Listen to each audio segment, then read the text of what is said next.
How's it going, everyone? Welcome back to the GSMC Chip Shot Football Podcast, brought to you by the GSMC Sports Network. I'm your host, Manny Maradiege, today, live on Wednesday, August the 7th, and now we're talking some more around the NFL with some storylines going on. We're going to get into some more of the talk with Brandon Aiyuk and how, from the 49ers' point of things, how it would look if Brandon Aiyuk was to move on. What impact would that make on their Super Bowl chances and everyone talking about their Super Bowl window? Also, a new segment, a continual segment that we're going to start off on today's show. Some of the biggest remaining questions remaining across the NFL with all the teams. We're going to start off today with the NFC North and looking at some of the biggest unanswered questions left there. Plus, we're going to get into some extension talk also with the Kansas City Chiefs and three of their starters still looking to get extended past 2024. That'll be some of the topics we get to. There's a lot more coming up on today's show. So before I start, as a reminder to you guys, if you have any questions or comments, please use the tip and donations link that you see on your screen, GSMCPodcast.net. By using that link, I'm able to see your question, I'll answer it, I'll acknowledge it, and I'll read it out loud. And that way, I'll get your guys' thoughts on anything you have to say, anything I say, or just on any of the topics on today's show. It's a big help for the network and this show as well. So if you would, please use the tip and donations link, GSMCPodcast.net, with any question or comment on today's episode.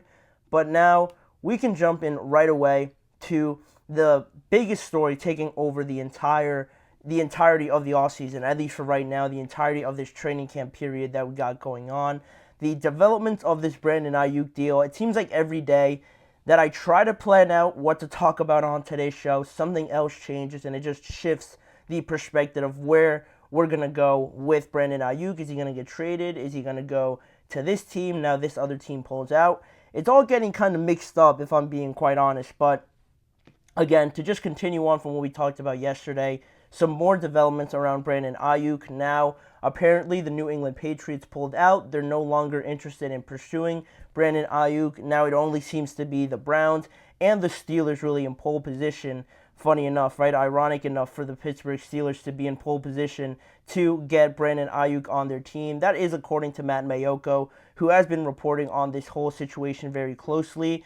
The 49ers now stand in a weird spot because it basically comes down to what their asking price is, obviously, but also the amount of power that Brandon Aiyuk has as well in this situation is something we don't typically see in the NFL, really, unless you're a quarterback. And other than that, you don't really see it other than probably in the NFL, in the NBA, where players have a lot of power in determining where they end up going, where they're ended up traded to, or where they're ended up signing to as well. So this is a very new, and it's pretty exciting also to just see it and follow it, just to see how it all plays out, because there's a lot of things twisting and turning with this whole situation. But like I said, Pittsburgh and Cleveland seem to be the biggest remaining, spots for Brandon Aiyuk to land, and it seems like the Browns are in a spot where they're offering what the 49ers are asking for, but Aiyuk's not so keen on joining them. He's more keen on joining the Pittsburgh Steelers, according to various reports, but they are yet to offer anything that meets the 49ers asking price. So that's where we are up until now, but it seems like we're right about to have a breakthrough with this whole situation, right? And if we do get to that point, what would it mean for the San Francisco 49ers after having one of the best, not only receiving cores with Kittle, Aiyuk, Debo, and Juwan Jennings, I'll throw him in there as well, even Christian McCaffrey to an extent, and just the overall such a well-built roster, at least on the offensive side of the ball as well. What does this do for them? What does this do for their Super Bowl chances if they do end up losing Brandon Aiyuk? Well, you'd have to start right away, I think, with what you're losing, right? You're arguably losing your best pure wide receiver out of that group. That's the main talk around Aiyuk, right? He's the guy that usually gets open, beats the opposing team's best corner. Not that Debo can't do it, but Debo's, I think, more so seen like a guy that can almost do everything, but doesn't do maybe the wide receiver, skill set as well as Brandon Aiyuk. I think Aiyuk has really grown in that department over the last few years, and he's shown it with his production on the field, right? But now, if you're gonna lose that guy, your team is still very talented. The roster around Brock Purdy and just in general is still very talented, but how does that impact now in the bigger picture where it seems like everybody else is getting better? I talked yesterday about the Lions and how they're super excited about Jameson Williams and Jahmyr Gibbs taking that next step. They're going to be one of the biggest, challengers to the 49ers. Also, the Eagles, they just went out and got Saquon Barkley.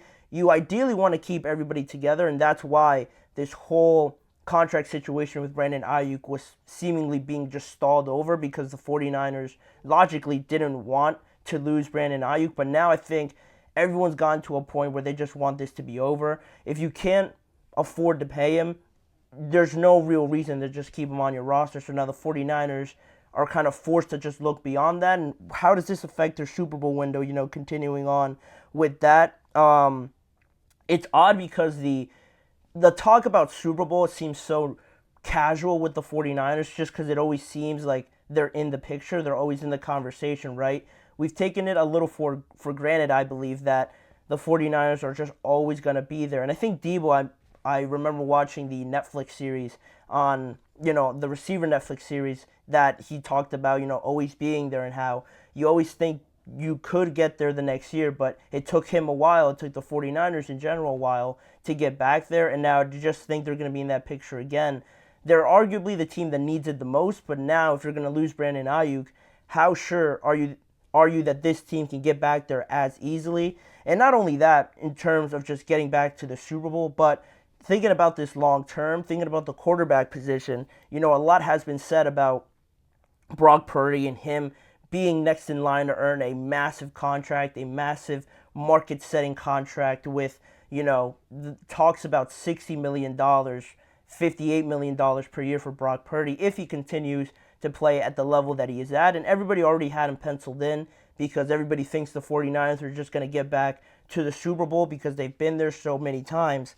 But now with Aiyuk, I think it becomes a little trickier now, because not only are you losing a great player, but I think he had a chemistry with Brock Purdy that I think not the other receivers didn't really have it in some aspect, because George Kittle wasn't really used too much. I say that, but last year he had the second most amount of targets from Brock Purdy, but even so, he recorded 90 targets going his way, whereas Brandon Aiyuk recorded 105 going his way, and that was with the share that the 49ers offense had to, split up between Debo, Aiyuk, Christian, and George Kittle, Juwan Jennings in there as well. They all had to split those carries, and George Kittle was still second.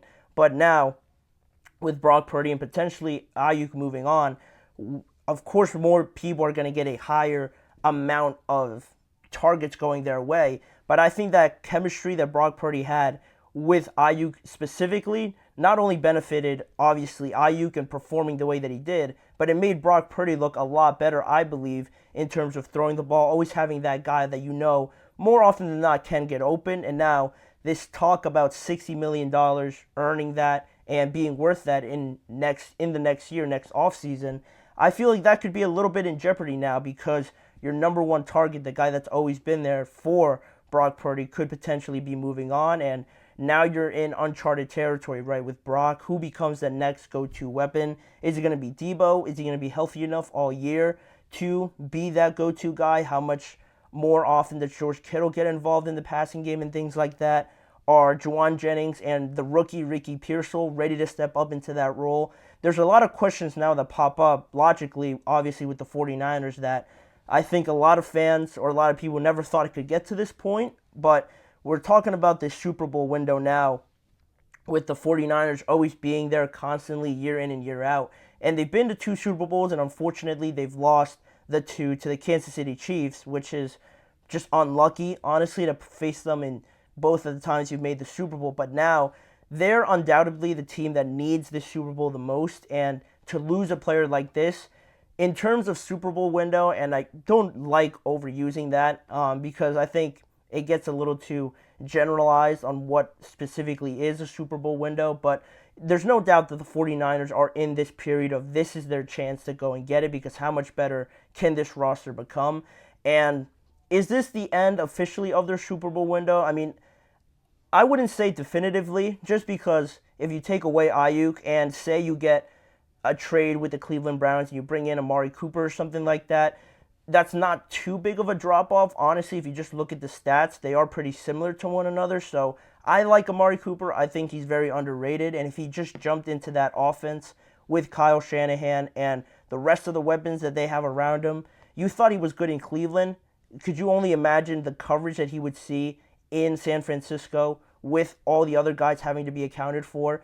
I think he would have a great year. I think he would have a monster year, actually, with the 49ers. And he's already pretty much at the peak of his power. So it would be a seamless transition. But regardless of that, I think the way that Aiyuk fit this team, and again, the chemistry that he had with Brock, makes this picture for the 49ers a bit more cloudy in the sense that you have a lot of newness coming in, a lot of unique situations that it might alter the flow, the rhythm that you just had like clicking for you last year. But now it is in a weird spot. And you know what's funny about all of this, all these hypotheticals and these scenarios? The 49ers in the end don't have to trade Brandon Aiyuk. We're talking about the power that he has and that it almost seems like a foregone conclusion. But really, if no teams meet the requirements of their asking price or can agree to a contract with Brandon, again, I said it yesterday, the 49ers don't have to end up trading him, and they could look to next offseason to maybe find a better deal, have a better understanding of where they are as a team. That could be, the final decision to all of this, and, nothing could end up happening, which is the most ironic part about this. But I think now we're so close to getting something, to finally be, clear and finalized at the end of the day. It just depends on who is going to end up, meeting all the requirements. And for the 49ers, I don't think this is the definitive end, but it is something to watch if Brock Purdy, I don't want to directly correlate it, but Brandon Aiyuk not being at practice, not really participating at all, and now you're seeing for the first time Brock Purdy struggling, throwing a lot of interceptions in practice, in training camp. I think people are taking that and making a big deal out of it, but there is a little something there, Brandon, the chemistry that he has with Brock, and he's not practicing, and now he's throwing a lot of interceptions. I don't think it directly one means the other, but it is a little bit weird how it all lines up like that. But, we'll see. I think Brock has a good chance to, be successful without Brandon. He has all these great weapons, but it's just going to be weird not seeing him out there. I'm sure for all those guys that all his teammates talk up Brandon Aiyuk as one of the best receivers. So to see him move on, it's surely going to be a big loss, but